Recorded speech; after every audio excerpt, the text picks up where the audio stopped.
Vous écoutez le podcast Devenir écrivain par Lucie Castel, épisode 93.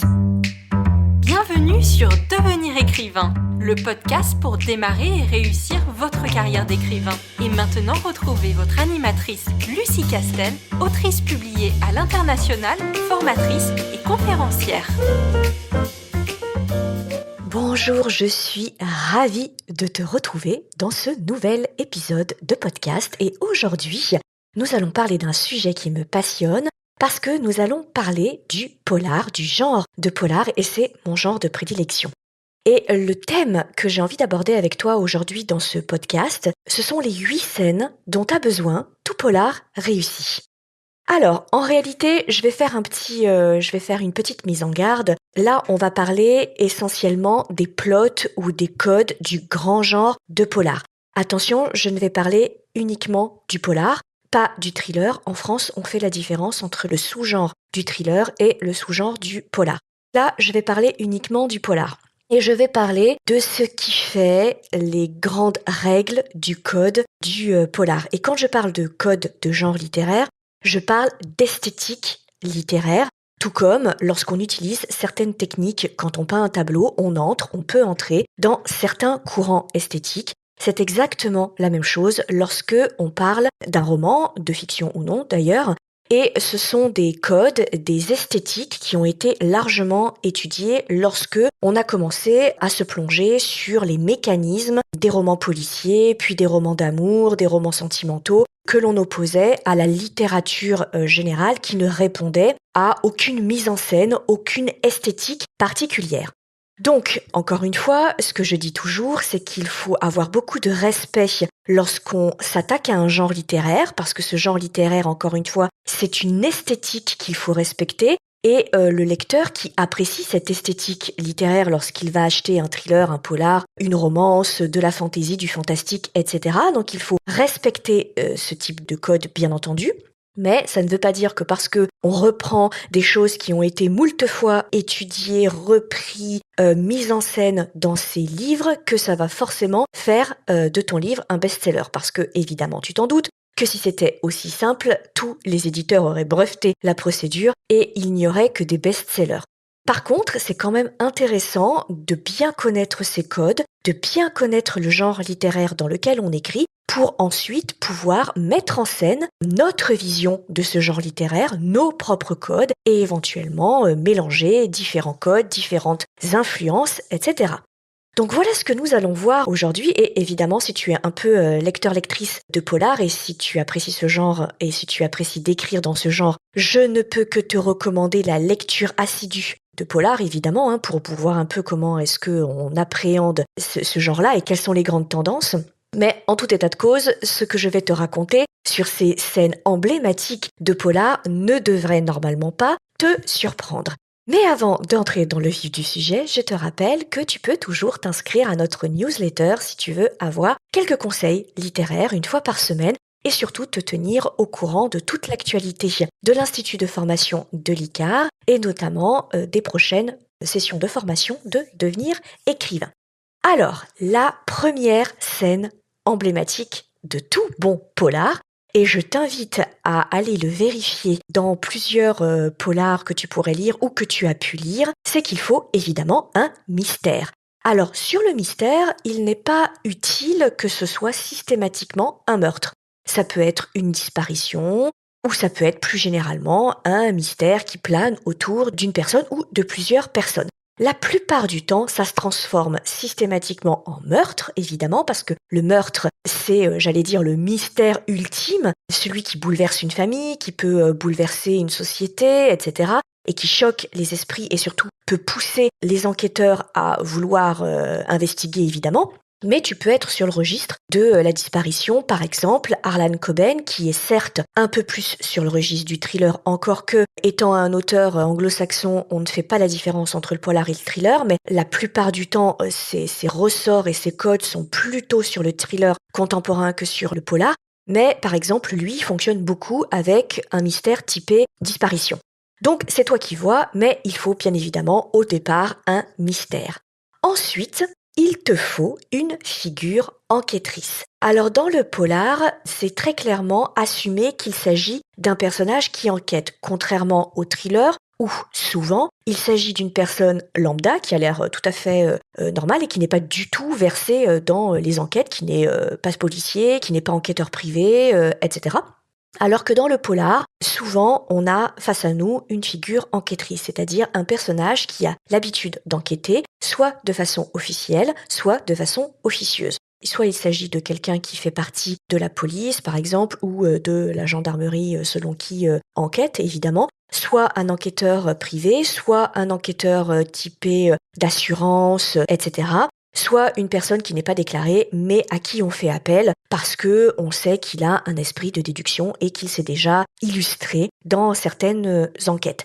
Donc il faut une figure enquêtrice. Alors le but du jeu, dans un polar, c'est qu'il vaut mieux avoir une figure enquêtrice qui soit emblématique ou charismatique. Alors à toi de choisir à quel type d'enquêteur tu as affaire et quel type d'enquêteur tu veux mettre en scène. Mais tu peux avoir des archétypes au niveau des figures enquêtrices, comme par exemple le super enquêteur qui a un fonctionnement du raisonnement, un fonctionnement de ses synapses tout à fait brillantissime et nettement supérieur au commun des mortels. Et là, je te renvoie aux figures type Hercule Poirot ou Sherlock Holmes pour les plus connus, mais tu en as plein d'autres et beaucoup plus modernes. Je pense notamment au duo d'auteurs Preston and Child, qui ont mis en scène une figure enquêtrice américaine qui fait partie du FBI de mémoire, ça fait longtemps que je les ai lus, et aussi qui a une façon de fonctionner, de raisonner, de réfléchir nettement supérieure à la moyenne, mais qui a toute une esthétique, cet enquêteur un peu particulière, un peu singulière, avec une famille un peu mystérieuse, etc. Donc je te recommande la lecture des romans de Preston and Child. Je pense notamment au Violon du diable qui me vient tout de suite, mais pas uniquement. Et cette série est très intéressante et il s'agit d'un polar moderne, c'est un houdonite d'ailleurs si on veut vraiment être précis dans les sous-genres, mais bon peu importe. Là tu as la mise en scène typique d'un enquêteur un peu original. Alors bien sûr tu peux surfer sur la figure archétypale de l'enquêteur désabusé, qui est alcoolique, qui a vécu un grave traumatisme dans l'une de ses précédentes enquêtes et qui est au fond du trou et qui se sert de cette nouvelle enquête pour remonter la pente, pour avoir ce parcours de résilience, etc. Donc ça, c'est quelque chose qui, dans les années récentes, a eu beaucoup de succès, en l'occurrence dans ce domaine-là. Mais il te faut une figure enquêtrice. Et d'ailleurs, petite remarque, si tu es sur un enquêteur brillantissime qui conclut plus vite que d'autres et que le commun des mortels, je te recommande de ne pas écrire le roman de son point de vue à lui. Parce que si tu es vite dans sa tête, et trop souvent dans sa tête, évidemment que tu vas donner les pistes beaucoup plus rapidement au lecteur, tu ne lui laisseras pas la possibilité de se torturer les méninges, parce que lui, il est a priori dans la catégorie du commun des mortels, et il va apprécier de se triturer les méninges, et il va évidemment apprécier que le super enquêteur finisse par trouver plus vite que le lecteur aurait pu trouver. Donc je te recommande, et d'ailleurs c'est le cas de la majeure partie des polars dont je te parle, qui mettent en scène une figure enquêtrice emblématique, la plupart du temps, le livre n'est pas écrit de son point de vue pour lui garder un peu de mystère, évidemment. Troisième scène, troisième élément emblématique de tout bon polar, c'est un mobile généralisé ou à l'inverse, un mobile totalement absent. Je m'explique. Typiquement, dans les polars houdonites, c'est-à-dire les polars à énigmes, comme Hercule Poirot, Miss Marple, Sherlock Holmes, l'idée c'est que la victime, alors qu'elle ait disparu ou qu'elle soit morte, peu importe, avait énormément d'ennemis. L'idée c'est que potentiellement, une liste assez impressionnante de personnes aurait pu avoir des raisons de tuer ou de faire disparaître la victime. Et donc c'est une façon évidemment de brouiller les pistes et de dire au lecteur, eh bien voilà, tu as une liste de potentiels accusés et potentiels assassins, sauf que, comme ils avaient tous un mobile pour tuer ou faire disparaître la victime, bah finalement on se retrouve avec plein de pistes, et avec plein de pistes, bah on n'en a aucune.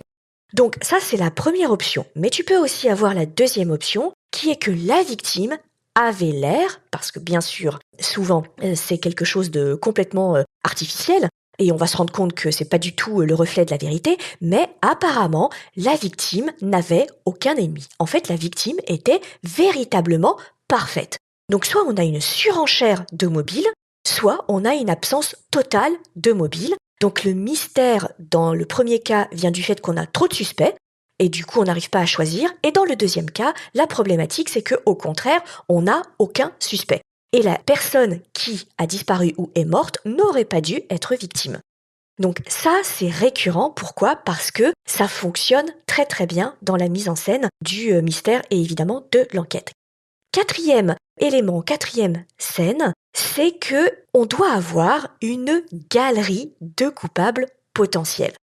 Et on brouille les pistes de cette manière et on embrouille l'esprit du lecteur qui, lorsqu'il va côtoyer, rencontrer un nouveau suspect, un nouveau personnage, potentiellement, il va se dire « Ah oui, ça peut être lui, ça pourrait être lui, etc. » Puis finalement, pas du tout, parce qu'il y en a un autre qui débarque et l'autre a l'air d'être encore plus coupable que le premier. Et ainsi de suite.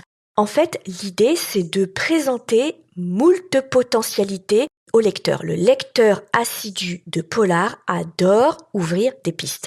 Il adore suivre des pistes, les refermer, suivre une autre piste, les refermer. Il a l'impression d'en avoir pour son argent.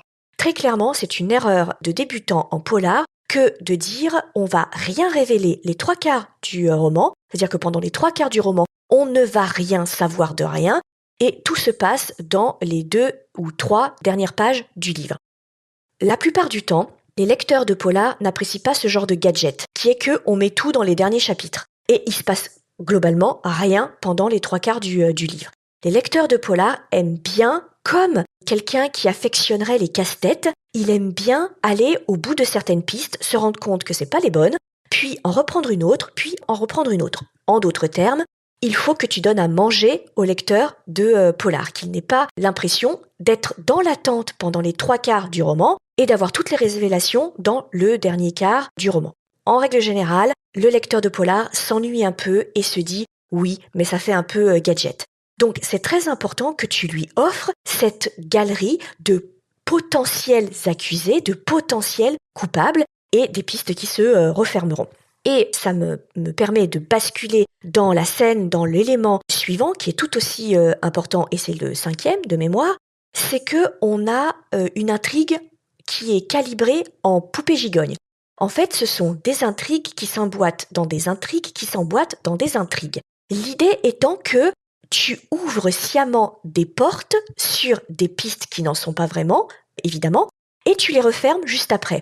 Le lecteur, ainsi, il suit le voyage et il suit l'enquête et à chaque fois, il se dit « Ah, ça y est, j'ai la solution. Je sais exactement ce qui s'est passé. Ah, bah non, finalement, c'est pas celle-là. Ah, mais c'est peut-être la suivante parce qu'on m'ouvre une autre porte. » C'est ça, en fait, qui fait la richesse d'un polar et la mise en scène d'un polar. Et puis aussi parce que tu vas pouvoir, avec ces micro-pistes qui, en réalité, sont des fausses pistes, tu vas pouvoir mettre en scène et ménager, évidemment, le suspense jusqu'à la révélation finale qui lui donnera, évidemment, toutes les clés. Donc, c'est vraiment important que tu penses ton plan de polar en intrigue qui s'emboîte dans une nouvelle intrigue qui s'emboîte dans une nouvelle intrigue. Donc, le principe de la poupée gigogne. On ouvre une première poupée, il y en a une autre à l'intérieur, on ouvre la poupée, il y en a une autre à l'intérieur. Et bien là, c'est exactement pareil. On ouvre une intrigue, on la dénoue, c'est pour en trouver une nouvelle, qu'on dénoue pour en trouver une nouvelle, et ainsi de suite. Ça, c'est vraiment la marque des polars maîtrisés et des très bons polars.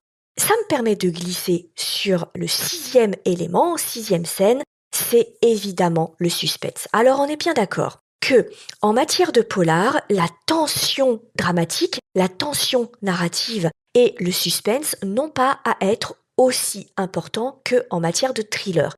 En matière de thriller, comme son nom l'indique, il faut quand même filer les pétoches au lecteur. Alors plus ou moins, ça dépend si c'est un thriller plus ou moins gore, mais le but du thriller, c'est d'avoir très peur.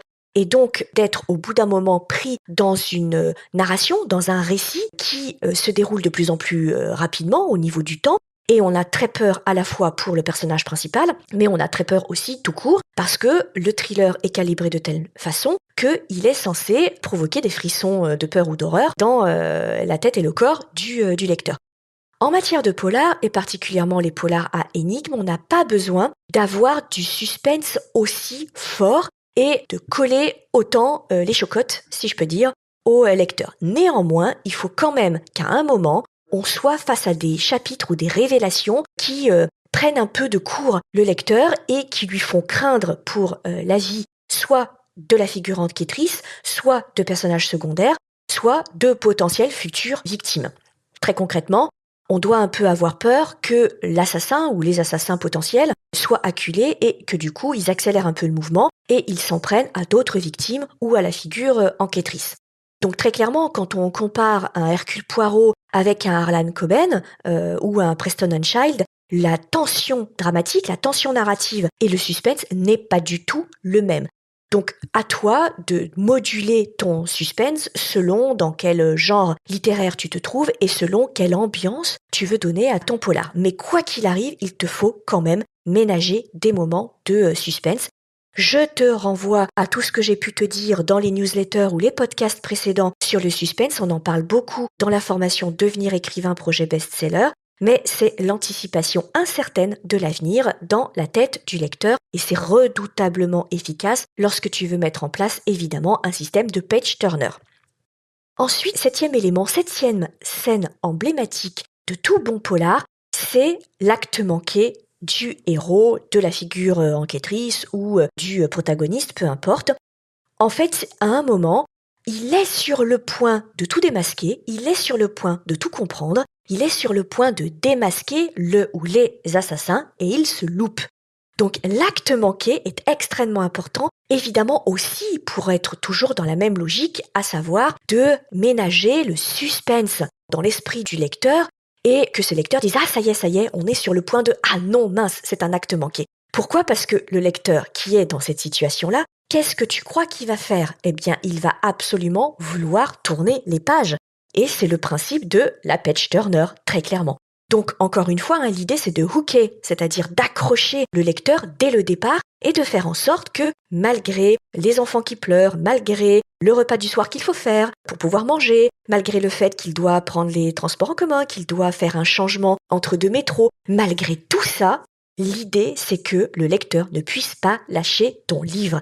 Ça, c'est vraiment l'idée. Parce que quand un lecteur est addict à ta plume et à ta narration, c'est un lecteur qui reviendra te voir, c'est un lecteur que tu fidélises. Donc l'acte manqué, il est super important. Tu peux en faire plusieurs, d'ailleurs. Alors, pas non plus trop, parce que ça finit par tourner au gag de la tarte à la crème, évidemment. Encore une fois, tout est une question de bonne balance et de bon équilibre, quel que soit ce que tu fais dans ton roman. Mais au moins une fois, l'acte manqué est redoutablement efficace dans un polar qui est réussi.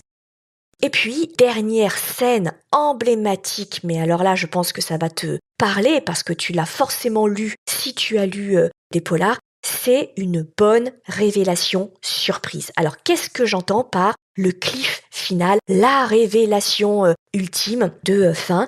C'est que pour qu'elle soit réussie, il ne faut pas que ce soit une révélation type Deus Ex Machina. Alors ça, vraiment, faut éviter. Et j'ai encore lu un polar qui était sur ce registre-là, donc qui pour moi est un polar mauvais, et qui d'ailleurs n'a pas eu que des bonnes critiques pour cette raison-là. Parce que n'oublie jamais que si toi, tu connais le genre du polar, le lecteur qui va te lire le connaît encore mieux que toi, parce que c'est un lecteur compulsif du polar, sinon il n'irait pas vers le genre littéraire très codé du polar, typiquement. Et la révélation type Deus Ex Machina, qu'est-ce que c'est ? C'est la révélation qui sort du chapeau, et avec les éléments que tu as donnés au lecteur, il ne pouvait de toute façon pas trouver tout seul qui était l'assassin ou qui était le super méchant.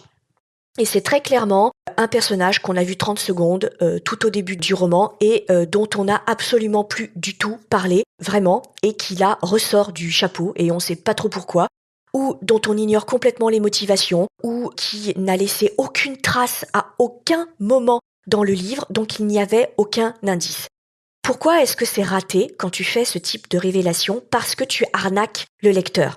Parce que le lecteur qui, je te le rappelle, est assidu des genres du polar, sinon il n'irait pas vers le genre du polar, clairement, c'est un lecteur qui va être en colère et qui va se dire « Oui, mais avec ce que l'auteur m'a donné, je ne pouvais pas anticiper la fin. Donc je suis un petit peu arnaquée parce que c'est un peu trop facile de monter un récit avec tout un tas de personnages, tout un tas d'indices, et arriver à la fin, le méchant, l'assassin, c'est pile poil celui dont on n'a jamais parlé et qui n'a laissé aucun indice. Et c'est évidemment pas vraisemblable, parce que l'assassin, en commettant ses exactions, forcément il trouble le récit, forcément il laisse des traces. Alors évidemment qu'il va maquiller, et c'est tout l'intérêt d'avoir les indices sous le nez, mais de ne pas avoir su les décrypter parce qu'ils étaient correctement maquillés, mais à partir du moment où un assassin commet une exaction, il influe sur le cours du récit, donc il laisse des traces. S'il ne laisse aucune trace, c'est qu'on est face à un assassin qui est surnaturel et qui est surhumain, et ça n'a aucun intérêt. Ça n'a aucun intérêt de se battre contre un assassin qui est surnaturel. Et puis en plus, on comprendrait pas du tout que la figure enquêtrice finisse par gagner sur l'assassin de fin si l'assassin est surnaturel et s'il a des super pouvoirs. On comprendrait pas comment il y arrive, en fait. Donc, une bonne révélation, un bon cliff de dingue, et là je te renvoie, parce que ça va te parler, c'est visuel, je te renvoie au film Sixième Sens. Là où ta révélation, elle est extraordinaire et elle va marquer le lecteur et durablement, c'est qu'en fait, tu lui as mis tous les indices sous le nez depuis le début. Mais parce que tu les as correctement maquillés, le lecteur n'était pas en capacité de les interpréter. Mais avec la solution de fin, alors il repense à tout le roman et il se dit « bordel de merde », excuse-moi l'expression, mais c'est vraiment ce qu'il va se dire, et c'est réussi s'il se dit, il va se dire « bordel de merde, j'avais la solution depuis le début sous le nez et je ne l'ai pas vue. L'auteur, il est trop fort. Maintenant, je vais relire le livre en connaissant la solution et je vais apprécier toutes les petites subtilités, les petits indices que j'avais sous le nez et que je n'ai pas pu identifier et comprendre, mais que, bien évidemment, la figure enquêtrice a fini par comprendre. Et typiquement, le sixième sens, bon, je pense que là, je ne fais aucun spoil vu la date et la vieillesse de ce film-là, mais tout l'intérêt de ce film et toute la jouissance du spectateur à la fin, c'est que lorsqu'il comprend que le protagoniste est mort depuis le début, il repense, et alors c'est là que le cinéma a des outils plus efficaces que le livre, c'est que à l'image, le cinéaste, évidemment, repasse en boucle les éléments les plus importants du film, mais le spectateur, lorsqu'il revoit ces flashbacks de toutes les scènes qu'il a identifiées d'une certaine façon, il se rend compte qu'avec cette solution, à savoir que le personnage principal est mort et est un fantôme depuis le début, eh bien il réinterprète les scènes emblématiques que le cinéaste lui refait défiler avec la bonne clé. Et là, il apprécie de se dire « mais bon Dieu, évidemment, évidemment ». Ça, c'est très important, et ça, on le fait aussi au niveau du roman, parce que le lecteur va se remémorer toutes les scènes emblématiques, évidemment, et la figure enquêtrice va aider le lecteur à se les remémorer, parce que lui-même va se les remémorer lorsqu'il va nous donner la solution. Et là, tout s'emboîte, c'est l'idée de tout s'emboîte, et le schéma global apparaît devant les yeux du lecteur, et là, le tableau est complet, et on voit de quoi le tableau veut parler. C'est ça qui fait qu'une révélation, un cliff, est réussi, et pas parce qu'il sort du chapeau. Donc vraiment, pense à ça lorsque tu décides de te lancer dans le polar. Voilà ce que je voulais te dire concernant les scènes, les éléments qui font qu'un roman policier est réussi ou pas. Alors évidemment, je t'encourage à être vigilante lorsque tu vas te mettre à lire des nouveaux polars, et je te garantis que peut-être pas ces 8 éléments, mais en tout cas, la plupart d'entre eux, tu vas les retrouver dans ces polars, surtout ceux qui ont fait beaucoup parler d'eux, parce que les lecteurs ne s'y trompent pas et sont particulièrement adeptes de ce type de scène et de ce type d'éléments. Voilà, j'espère que tout ce que je t'ai raconté t'a un petit peu aidé et t'aidera à l'avenir. Si jamais c'est le cas, n'hésite pas à partager notre podcast et à lui faire de la publicité, c'est toujours apprécié. Et moi, je te retrouve très vite pour un nouvel épisode. Si tu veux écrire un roman qui aura les qualités recherchées par les éditeurs et par les lecteurs, tu dois rejoindre Devenir écrivain projet best-seller. C'est la formation à distance la plus complète et la plus personnalisée pour t'aider à aller au bout de ton projet de roman. Rejoins sans plus tarder mon équipe de professionnels du monde du livre et moi-même sur licares.fr, licares.fr. Beaucoup de nos anciens élèves sont en train de réaliser leur rêve de professionnalisation et de publication. Il n'y a aucune raison pour que ça ne t'arrive pas à toi.